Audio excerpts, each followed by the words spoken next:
என்மேல் அக்கறை கொண்ட நல்ல உள்ளம், என்மேல் மட்டுமல்லாமல் எல்லார் மேலும் அக்கறை கொண்ட ஒரு அருமையான ஒரு இதயம் இன்னைக்கு துடிப்பு அடங்கி போச்சு.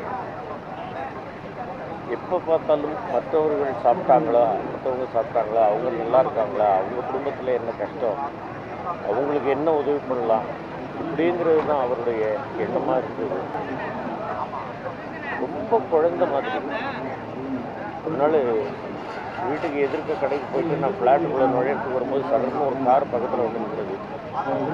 பேக் டோரை இறக்கி எங்கெங்கே தெரியுற அப்படின்னாரு. இல்லைண்ணா இதான வீடு, வா காரில் ஒரு ரவுண்டு போகலான்னாரு. நீங்கள் போங்கண்ணே, நீங்கள் ஏதாவது வேலையாக போவீங்கன்னு. சரி அப்புறம் வீட்டுக்கு வா அப்படின்ட்டு போயிட்டாரு. அதுக்கப்புறமா ஒரு சினிமா ஃபங்க்ஷனில் பார்த்தேன். அதுக்கப்புறம் என்னால் பார்க்கவே இல்லை.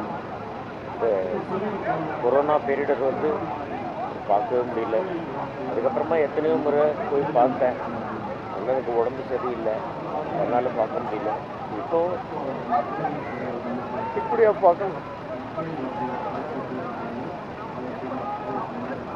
நம்ம எல்லாம் அவர்கிட்ட தெரிஞ்சுக்க வேண்டியது ஒன்று, அடுத்தவங்களுக்கு கெடுதல் நினைக்கக்கூடாது, அடுத்தவங்க வயிறார சாப்பிடணும், அடுத்தவங்க நல்லா இருக்கணும் அப்படின்ற ஒரு எண்ணம் அவர் நம்ம எல்லாருக்குள்ளேயும் விதைச்சிட்டு போயிருக்கிறாரு.